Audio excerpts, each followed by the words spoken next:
All right, so we are live, everyone. My name is Jesse, and I am with Exploring by the Seat of Your Pants. For those joining us for the first time, and we do have some groups joining us for the first time today, we are all about bringing conservation, adventure, and science into classrooms around the world. And of course, there are no classrooms right now. We're all stuck at home, so we still appreciate you continuing to join us on YouTube as we highlight amazing scientists, explorers, and places from across the globe. And a huge thank you to our live groups today, too, joining us from across Ontario, British Columbia, and Maine. Huge welcome to all you guys.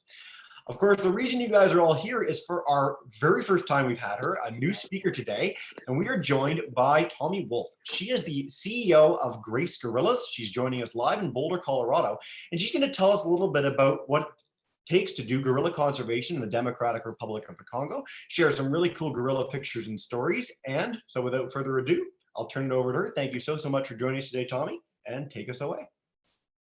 Thank you so much, Jesse. It's really nice to be here. I confess that I've had a secret desire to be a teacher all my life, and I never have been. So this is it, guys. You get to be my one-time class, and I'm just going to love the time we have together today. So, and as Jesse said, I run an organization called Grace. And Grace stands for, I love the name because it sounds gentle and peaceful, but it actually stands for Gorilla Rehabilitation and Conservation Education. So we are all about gorillas. I think my nickname is Gorilla Girl. Not sure how I feel about that, but let me go ahead and share my screen with you. But I do think this is probably one of the coolest jobs in the world. And hopefully you can see my screen, but what you're looking at is a scene from the Democratic Republic of the Congo, where the Grace facility is located. And if you notice halfway up the tree, there is a gorilla climbing up it. And, you know, most of us know gorillas because they're big. We actually specialize in a gorilla called the Grauer's gorilla. And it is actually the biggest primate on Earth. So that's something interesting for you. And, the mountain gorilla is very famous. Most people have heard of it, probably because it has been so endangered. The Grauer's gorilla only occurs in the Democratic Republic of the Congo. So, and we call that an endemic species, a species that is found nowhere else. But they are the largest primate in the world. So it's sort of surprising to me that they can climb trees at all.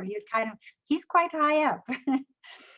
So anyway, the whole point of our organization, Grace, is to try and create, I've written a vision on the slide there for you, but it's to create a healthy, stable population of wild Grauer's gorillas in the Democratic Republic of the Congo that is no longer threatened and is a source of pride for the Congolese people. So that's really the whole point of what we're trying to do at Grace. And I thought it would probably be good today just to introduce you to some of our family. These are the gorillas that actually live at Grace. There's 14 of them. And all 14 of them have some things in common and some things not in common. They are not related to each other. So even though they live as a family, they're not really a family. Every one of them had a really rough start in life. So all of these gorillas came to us because they were orphans or destitute. Some of them had been kept in captivity and hadn't seen another gorilla for years and years. So they all had a sad beginning, but a happy ending. And this is actually one of the problems of gorillas in this end of the world is the Congo is very poor. And because of that, there's enormous difficulty for people to survive. You know, here in the North Americas, we really, even in pandemic times, we don't want for a lot. Most of us have enough food and jobs and so on. But in this area, most of these animals are under threat because they're hunted for bushmeat. So people who live around the forests actually hunt them to eat, not because they're bad people, but because they're hungry. I love that somebody put a heart around one of them. He's cute too. And the other reason that they get into trouble is, sometimes people like to sell the babies. And many of our gorillas were rescued because they were stolen as babies, or worse still, bad things happened to their family, and the babies were put up for sale. And so the whole point of Grace, where we started, was to rescue these babies. And they've all come to us in a state of trauma. So very much like a human baby. If horrible things happen to you when you're a baby, you would be traumatized and you probably need a lot of extra love and care from your family to take care of you and make sure that you healed. And, you know, when they're babies, they're just like human babies. It takes years and years before they can live on their own. So it's 3 years to wean a baby gorilla. So when we have babies, they often have a full-time caregiver of 24 hours a day for the first 3 years of their life, who really looks after them and plays with them and sleeps with them and gives them bottles and tickles them. And surprisingly, they're just like human children. They laugh like crazy if you tickle them. And I never knew gorillas could giggle, but interestingly, they have 98% of their DNA is exactly the same as yours. So it's not actually surprising that they are quite human-like. But anyway, these are our 14 gorillas. And what's really nice is when they're ready to be weaned and no longer need a human caregiver, we carefully reintroduce them to our little gorilla family. And the family always embraces them and takes them over. And the happy ending for all of these gorillas is that they get to live in this group, and we treat them like wild gorillas. They have large enclosures that they go and do their own foraging in, and they can choose their own food. And so far, every single time, one of the female gorillas has adopted the baby and looks after them and takes care of them, which is just kind of cool. So it probably would be worthwhile telling you a little bit about where the Congo is, because if you're like most people, you don't know where the Congo is, and you probably haven't heard of a Grauer's gorilla before today. You might have heard of a mountain gorilla. But the Congo is a very big country. So if you see the graphic here, you'll see it's a huge country right in the middle of Africa. And I looked it up once. It's 8,462 miles away from where I am in Boulder, Colorado. And so it's far away, and our facility there is in the most gorgeous place maybe on earth. If you can imagine, it's near the equator. It's got big equatorial rainforests. And one of the things that I think is pretty interesting, when I say rainforest, what do you think of? Probably the Amazon, right? Yep. But this is actually the second biggest rainforest on earth is actually in the Congo. So it's a very, very precious area of the world. And it has, I think, every human emotion you want to experience, you could probably have looking at the Congo. It's an exciting place. It's beautiful. It has the Congo River is one of the hugest in the world, a huge amount of fresh water. It has live volcanoes. It has rainforests. It has gorillas. It has an incredible number of very exciting species that it calls home. And it also has challenges. It has, I don't know how many of you have a cell phone, right? Or maybe some sort of electronic device. But inside of that, we have minerals, and many of the minerals inside that come from this area. And remember, I said because people are poor, illegal mining of these minerals, they're actually called conflict minerals. So you might want to go and Google conflict minerals and read up about it. It's super interesting. But many of those are actually in our cell phones. But, you know, that's one of the things that comes from there. It's a country of very, very rich natural resources. And some challenges. I don't know how many of you heard about Ebola, but it was a very infectious disease that spread through these areas in the last couple of years. We've had big outbreaks. So it's a country of enormous beauty, enormous challenges, enormous diversity. I think it's sort of life on steroids, if you want to think of it that way. And the little square box here shows you, I've blown up the area to show you where our gorillas live. So there's many game reserves down the eastern part of the Congo. And our reserve is right next door to this one, the Taino Reserve. So we are situated right there. And if you were to travel in, you'd probably fly into Goma, which is beautiful all by itself. It's right on the shore of a huge lake, Lake Kivu. And it has one of the biggest active volcanoes, or the biggest, most active volcano in Africa, is right on its shores. So it's a very beautiful place. And you would, if you wanted to drive up to where we're located, you would get into a truck and you would drive on a really difficult, bumpy, muddy, slippy, slidey, get stuck in the mud kind of a road for about 15 hours. So it's not a trip for everybody. It's wild, and it's, you know, it's just a very remote end of the world. But that is where these gorillas live, and so that's where we are. And the neighboring countries, I'm sure you've also heard of, Uganda, Rwanda, Burundi, they're all right on the border. And then at the bottom, this is a sort of a sad fact, but I was actually born in the 1960s, which probably sounds to most of you like the dinosaur era, but it was a bit more recent than that. But since the decade when I was born to now, the numbers of Grauer's gorillas have plummeted from 16,700 to, we estimate, around about 3,800. So it's been an almost 80% decline in the numbers. And today the Grauer's is called critically endangered. It's very, very endangered. So, you know, so this is a species that's on the brink of extinction. And what we desperately need, and what I would love for every one of you on the call today, is to learn about gorillas and do whatever we need to do to save the species. Because if we can save the species, you need to understand we save the forests that they live in, we save all the much smaller species, the birds that live in them, the flowers.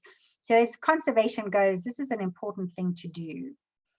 And I hate the thought that we would lose the species during my lifetime. So I think we're at a point where we have a chance to save it, and I think it's important for people on Earth to hold hands and do what they need to do to save it. So a couple of things we do at Grace. We conserve in terms of rehabilitation. That's a big, complicated word, but rehabilitation actually means we rescue baby gorillas that have got into harm's way, and we save them and we give them a happy ending. So it's lovely. We're doing census work. So we're about to start an exercise in the Taina Reserve where we're actually going to go and count and see how many gorillas are still there. We think it's one of the richest sources of gorillas, but nobody's done a census there for over 10 years now. So that should be madly exciting. We've been working with the local community. We'll employ a lot of the local staff to actually go and do the work. And they'll literally be walking around the forests looking for signs of gorillas. And interesting things too, like, did you know gorillas make nests? It's really sweet, but they build themselves little beds every night, and it's actually called a gorilla nest. So they'll be looking for evidence like nests and food sources that they're eating, and possibly droppings, and analyzing those as well. And then one of the things we'd also love to do, it's very complicated and very difficult, but we're really interested in seeing if we can do it, is to take some of our rescued gorillas and see if we can reintroduce them into the wild safely. And if we can, we'd like to figure out what that looks like and maybe try and do that with more. The other thing we do is we do education with children like yourselves, and we have amazing education programs right in the Congo. And we work closely with the community, and I'll tell you in a moment why the community work is so important. So just wanted to show you these pictures, but here's a picture of, I think this is Lulingu. So Lulingu was rescued as a baby. It was madly exciting. She was in captivity somewhere. We swooped in, we rescued her, we took her to our facility in Grace. We looked after her, and maybe I can share some links you'd like to have a look. There's actually a really sweet little 20-minute video that tells the story of this gorilla being rescued, being looked after by her caregivers, and being reintroduced to her group, or to our little family at Grace, so that she can live with a gorilla family instead of a human family. But we take them from these unhappy little gorillas that come in all upset and sad from their bad start, and we end up turning them into happy, healthy, really well looked after gorillas. And they are really well looked after.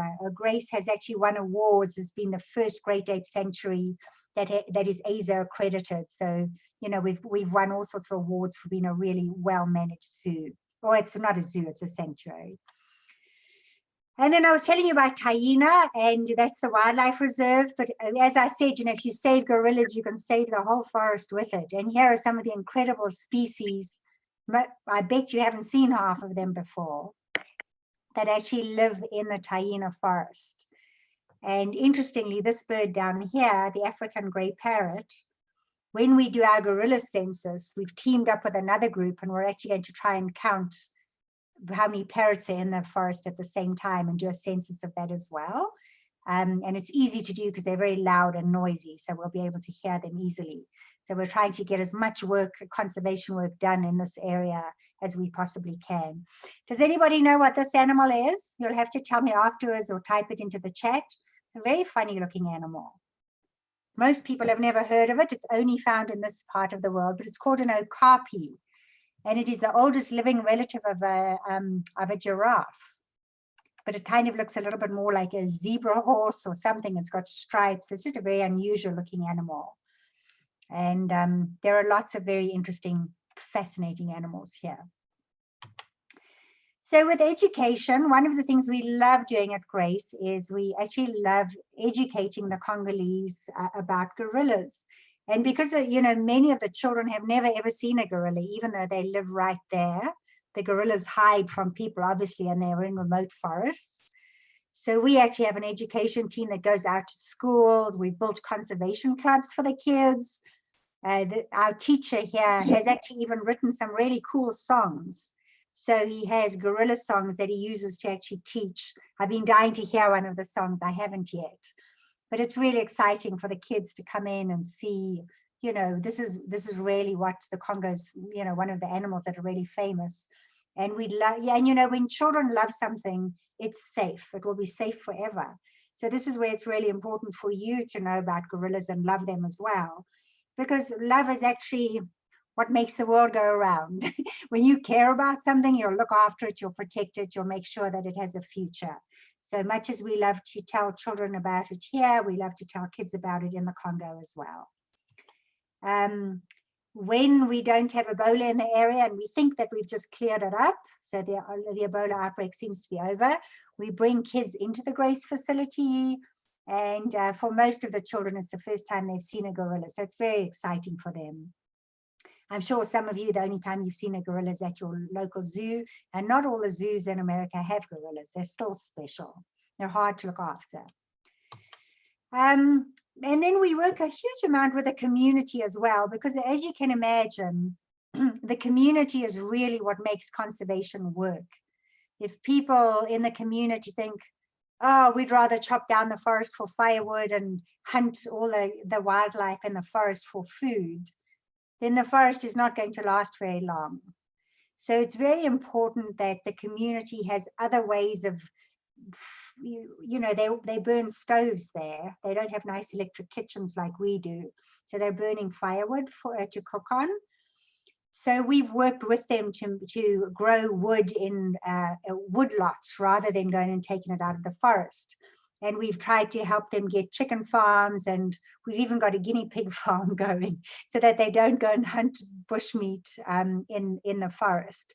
So it's really just you know, if the community loves the gorillas and takes care of the forest, they are safe. So we can't really do conservation work without working really closely with the community. And in some ways, community work and conservation work hold hands so tightly, you can't take them apart. So it's very rewarding, by the way. So Grace has really become a huge source of support. And in the area we work in the Congo, we're almost the economy. You know, we employ 35 people at Grace. We do a huge amount of work. We've got radio programs that go out into the community, conservation clubs. It's actually really, really cool. And so this is I love this picture. It's just a nice daydreamy picture of a gorilla. And I've given you a quick little whirlwind tour, but I wanted to tell you a question that a child asked me yesterday.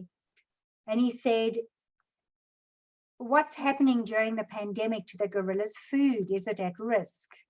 And what I wanted to say, I thought it was a really good question for the times. And the good news is the food isn't at risk because partly we let our gorillas forage. We don't want to feed them human food and Pringles and things.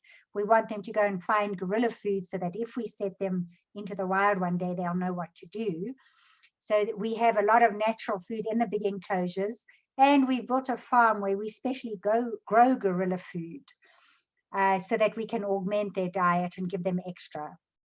And some of the things we grow are wild ginger, wild bananas, and their real favorite, which is elephant grass. That's what gorillas like best. So Jessie, I think that's probably a good point for me to stop talking and see if there are any questions. I did want to share one thing though. I nearly put this onto our Facebook page and I decided it might be too rude. So I didn't, but I'm actually going to here.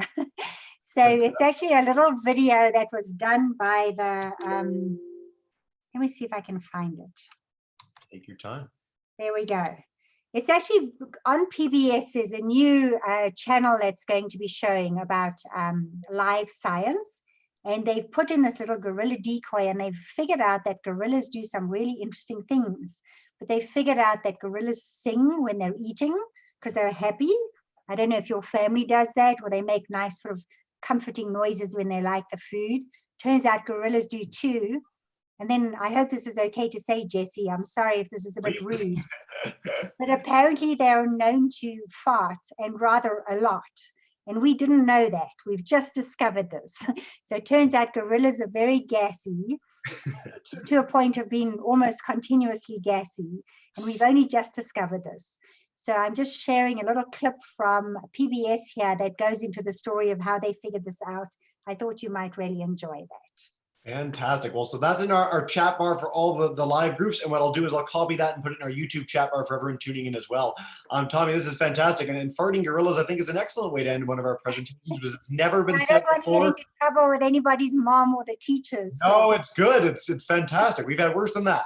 So Tommi, if you want to come out of screen share, that would be fantastic. And so what I want to say for our live groups is we've got over 100 individuals and groups watching on YouTube and beyond. We've got Nova Scotia, BC, Ontario, Missouri, Maine, Minnesota, New York, Ontario, and more. Like, it's a full house of people from all over Canada and the States. So a huge thank you to you for tuning in. I am going to go to all our live groups for questions. And if you have a question on YouTube, please share it and I'll come to you and we'll get as many as we can. Tommi, I wanted to kick us off with a question from Kelly Callahan, and she's on YouTube. She wants to know, have you visited the Congo before? How many times? What is it like? You sort of gave a little indication of this, but could you flesh it out for us? So that's a really good question. So I have not been able to go because since I joined the job, there's been Ebola in the area and it hasn't been safe to go. But most of the people I work with have been several times. And the reason it's really, and as I'm there, the first time we can get a plane in, I'll be on the plane. And I want to go in because we're starting the census as soon as we can get in there. But we have an incredible team at Grace, which we're so lucky to have. But we have access to, honestly, the world's best zookeepers, vets, gorilla experts, conservation experts. Some of them work at Disney, some of them work at the zoos. But we literally have a panel of experts that are world-class. And they help us with the gorillas every single day and virtually. So we have our team call and say, you know, this gorilla's got a bit of a skin problem, and we find out she's been carrying frogs under her chin, and we can figure it out with really good, so the best vets in the world. But most of those special advisors to Grace have been there, and we've put a lot of effort many times over the years, and we put a lot of effort into building capacity on the ground and growing people's skills. So I think that that's just really important. You know, we're trying to teach our Congolese team to be world-class vets, and it's amazing how good they are. So these days they really are world-class vets. So really good question. We love going in. We think it's really important to be there. Everybody says the roads are terrible. The area is beautiful, beautiful, beautiful. It's misty. It rains every day. There's big rainforests. There's amazing wildlife, and of course, gorillas. So great question. Thank you. Yeah, fantastic to kick us off. And I really encourage groups to go online when this is done too and look up the Democratic Republic of the Congo. I mean, this is just one of the most beautiful, most amazing places in the world. So that'll really flesh that out for you. I have just shared the link that Tommi sent on YouTube as well. So check that out, and a link to Grace Gorilla's website so you can find out more about the neat work that they're doing. I want to go to Ms. Boland's group joining us live in Courtenay and BC. So Ms. Boland, thank you so much for joining us. And if you have a question, just unmute your mic and come on up. Yeah, so one of my students had a question about, since gorillas are primates and they're, you know, quite similar to us, she was wondering whether gorillas can get depression and other neurological diseases. Interesting. You know, that's such a clever question, and it's an insightful question. And the simple answer is we see this when we bring in our babies, because they often, you know, because we're a sanctuary for gorillas that have been badly treated or orphaned or, you know, kept in captivity. They come to us very traumatized. So they definitely can experience neurological conditions. And sometimes when they've had a huge amount of trauma as babies, they struggle a lot. They need a huge amount of love. They can be needy. So the simple answer is yes, they can. They're very like us. They're very intelligent. And I think that's a really good question. Yeah, it's a fantastic question. One thing too, you mentioned Ebola is something that can affect them. We get this a lot when we cover apes, is the idea that pretty much every virus that we have, they can get too, which is a really makes for interesting challenges in conservation, both in zoos and in the wild. So fantastic. We've never had a question like that before. That was really nice. So thanks to your student, Ms. Poland. All right, I'm going to go to Miss Levine's class, and I noticed that we're getting a lot of questions from Miss Merrifield's group. That's fantastic. I will take as many as I can, but we're going to go to Thunder Bay, Ontario first. Miss Levine, you have a question? Go for it. Hi, we are wondering what your thoughts are on gorillas being held captive in zoos and how you think that impacts them. Great question. You know, thank you. That's a good question, and I think it's a controversial question because you know, people feel certain kind of ways about zoos, right? And so let me just say, I wish all animals were in the wild. It's not the world we find ourselves in. If all the people in the world had to travel into the wild to view wild gorillas, we'd probably just decimate the wild places. So there's definitely a place for zoos. And in the United States and Canada and the more first world countries, the zoos do amazingly incredible work. So for a start, they fund a huge amount of conservation work. Much of our funding comes from zoos. They also provide most of the expertise and research and veterinary care so that we can keep gorillas safe in the wild. So I think that as long as the zoos, and many of them put a crazy amount of effort into humane treatment, incredible enclosures and so on. So we're lucky that I think most of us live in a country where the zoos are incredible and they're helping conservation, they're not hurting it. And they're allowing people to fall in love with these animals, which honestly is part of the equation. I do think there's a concern in places that, because I mean, cruelty of animals is one of the few things that makes me smoking mad. It's never okay. It's like cruelty to children. It's never okay. So I do feel like there are poorer countries that are struggling to care for animals, and I get upset about that. I just feel like that's not okay. But I have to tell you, and you're certainly where I live, the zoos are doing a lot more good than anything else. And most funny enough, I know a lot of zoo directors because of this work. I will tell you that these are people who are mad about animals and look after their animals incredibly well and are really concerned about animal welfare and making sure that these animals are happy and cared for. Fantastic. That was an incredibly thoughtful answer on that question. We get that question a lot with Zoos Live. And so one thing that you can look for kids and live families at home too, and you mentioned this for Grace, is AZA accreditation. So there's an association of zoos and aquariums. There's a Canadian equivalent too. And this organization basically looks at zoos and makes sure that they're at the highest standards of animal care, conservation, and education work. And so if you see that as, you know, for your local zoo, that's a sign that those animals are being well taken care of by people that are as dedicated as those that Tommi has mentioned. We just literally finished up a session with the Toronto Zoo, and they always highlight that they have that status. That's something to look for, as opposed to roadside zoos or more sketchy things where the animals aren't as taken care of as well. Great. Actually, yeah, there's two. I think there's the AZA accreditation and a certification. So we have the highest one at Grace. It's ridiculously hard to get. So not only are the animals amazingly cared for, so are the staff, so are the grounds, so are your processes, your systems. Everything's really tight. But I do think if you find the words AZA, you know it's a good place. Fantastic. All right. So we had a question come in from Natalie in Miss Merrifield's class, joining us in North Yarmouth, Maine. So Natalie, if you want to demute your microphone and come up with a question, you are good to go, and you're welcome to come in. I was wondering, like, where would you find the gorillas most often? Yeah. Any specific part of the forest? Is that the idea? Or yeah, perfect.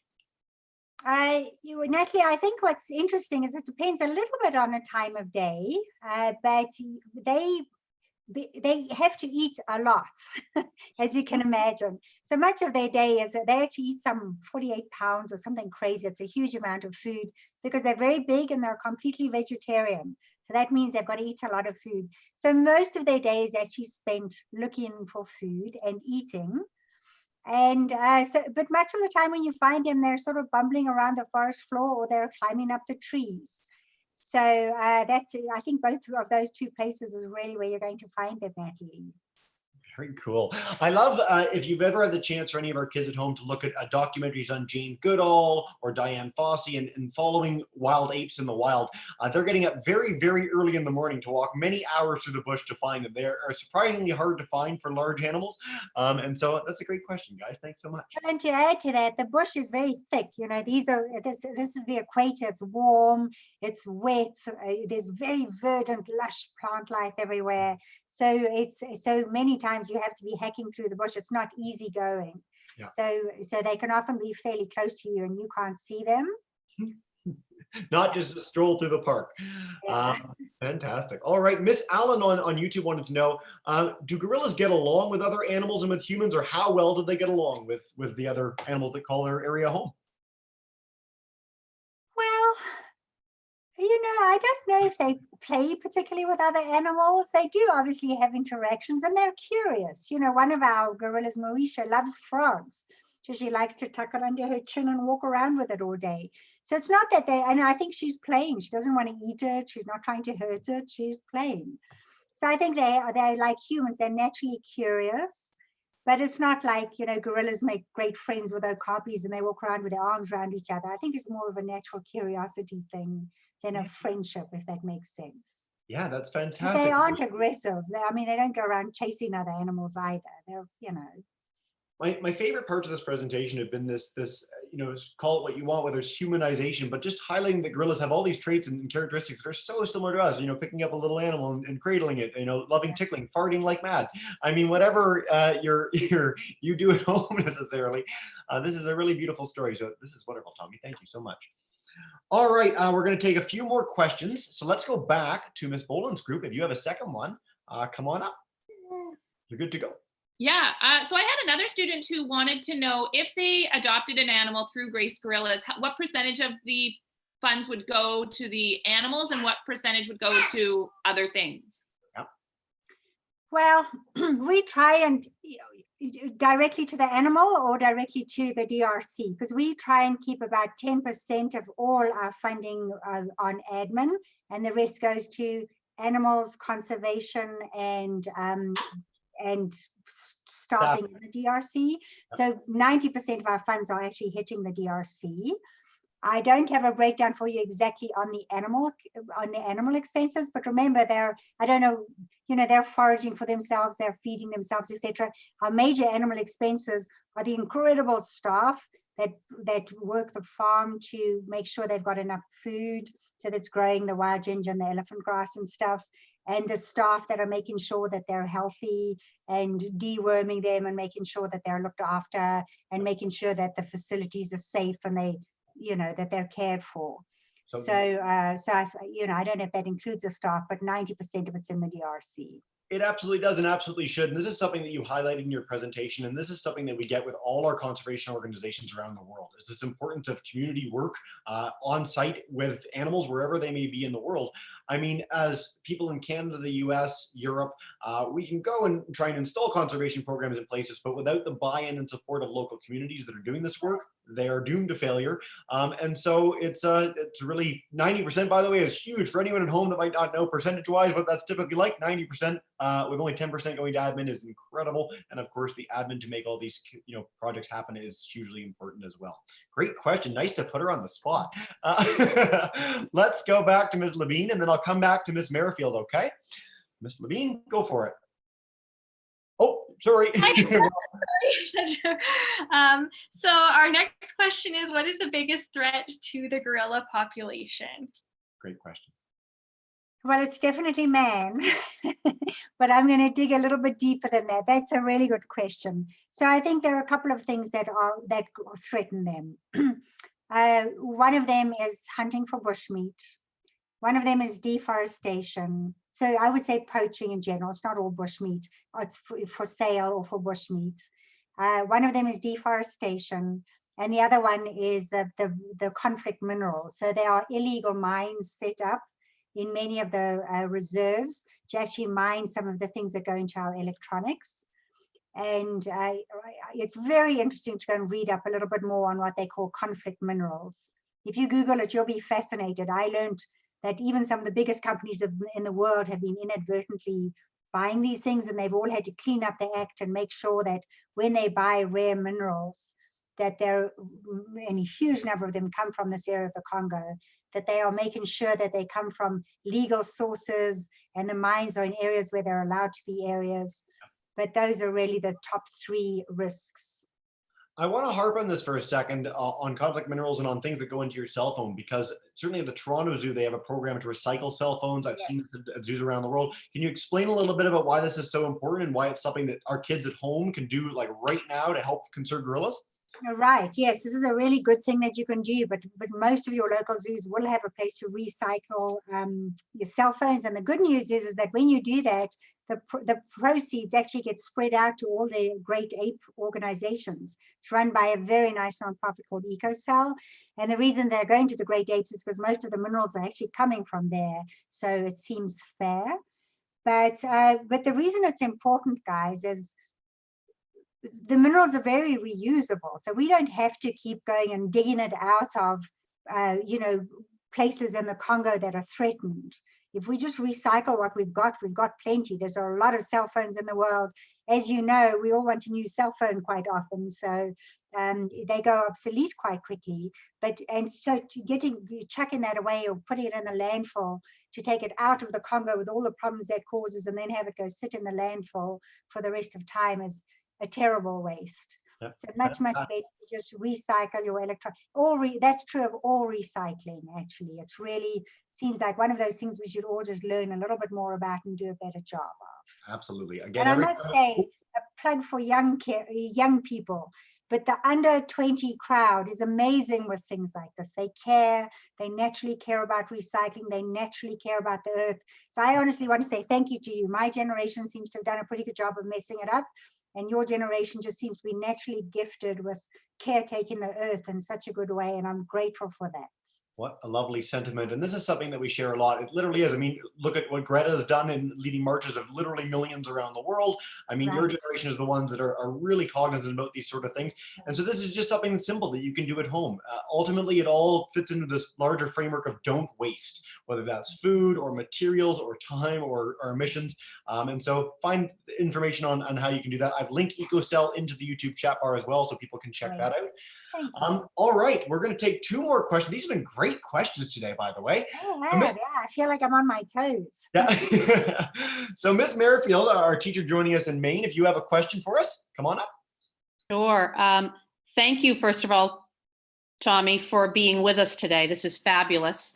I was wondering if you could talk a little bit about how you help the baby gorillas that come. You said that they need support for 3 years. Are people actually sleeping with them? What do they eat? And then just a little while ago, you mentioned that they needed help because of worms. That just made me very curious about worms and what that is. So if you could speak to that, thank you. I would love to. So, one thing I put into the chat box a little minute ago, I am 100% sure that every single person on this call, if you're interested in gorillas, you will absolutely love this 20-minute video. I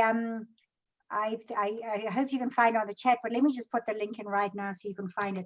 But this is the full life story of one of our rescues. So it goes from us getting this tiny little pathetic baby gorilla clutching her savior like crazy, swooping her off into the little airplane, bringing her into grace. And it shows you exactly what the caretakers did every single day with her. It's a fabulous 20 minutes. If it doesn't make you cry, I'll be surprised, but it'll make you laugh as well. But there you actually see, and it's not just a caregiver who comes and checks in now and then. They are holding the baby at first. They're carrying the baby around on their back. They're literally hand feeding it. They're tickling it. They're teaching it how to climb trees. It's a this is the thing about a sanctuary. We rescue. And more than anything, these kids, these little, I call them kids, but baby gorillas, they need stability because they come from these difficult circumstances. You can imagine if you've had your whole family killed and somebody's stolen you to sell to a zoo or to sell into captivity, you're not a happy baby. So they come in deeply traumatized, and we poured. You'll have your heart so warm when you see how much our caregivers love these babies. And the good news is we haven't actually had a baby for a little while, which is great because we hope it means that the poaching's lower a little bit.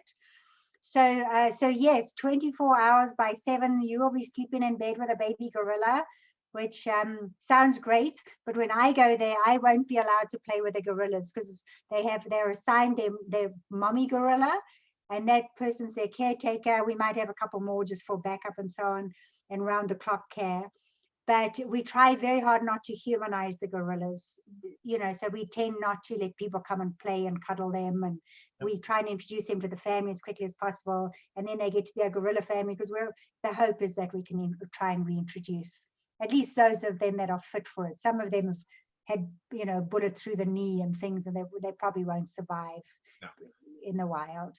Now, the other question about your worms, so for the ones that are in the sanctuary, not wild gorillas now, but the ones in our sanctuary,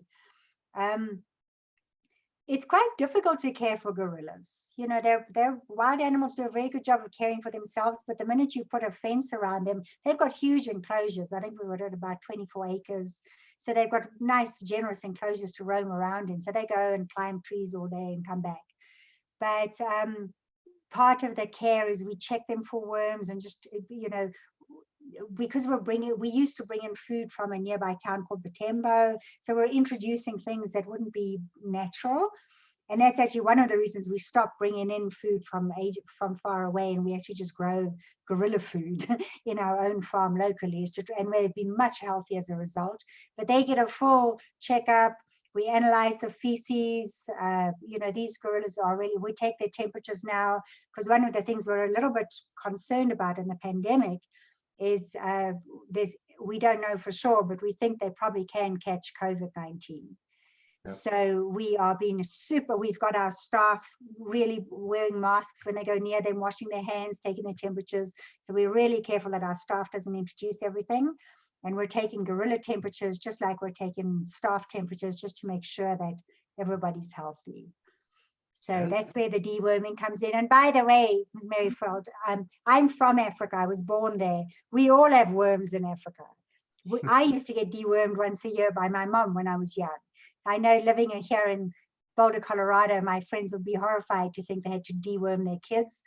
That was normal in Africa, so there's nothing unusual about that. Fascinating. Thank you so much, Tommi. This personal story is amazing. Amazingly, we are pretty much out of time. So what I want to do, I always wrap up a session with this. Tommi, where can kids go to learn more about what you guys do with Grace Gorillas, about the DRC, gorillas in general? Where can we send them to keep learning going? I think, Google's great, and I'd love you to come and visit gracegorillas.org. So that's where you can find us. And yeah. Fantastic. I'll share that. I've already shared it in the YouTube chat bar. I will share it with all our live teachers today. What we're going to do now, and what we do at the end of every session before we wrap up, is if everyone could demute their microphones, boys and girls, I will mute you, and join me in saying a huge thank you to Tommi for joining us today and telling us all these amazing stories. You are all now demuted. Go for it. Thank you so much. Thank you. Tommi. Thank you. Thank you. Bye. Awesome, guys. Thank you so much. We really appreciate you tuning in from all these states and provinces today. Really exciting to share the story with you. Tommi, thank you so much. Thank you. It's been lovely being here. Take care, everybody. Have a nice day, everyone. Bye for now.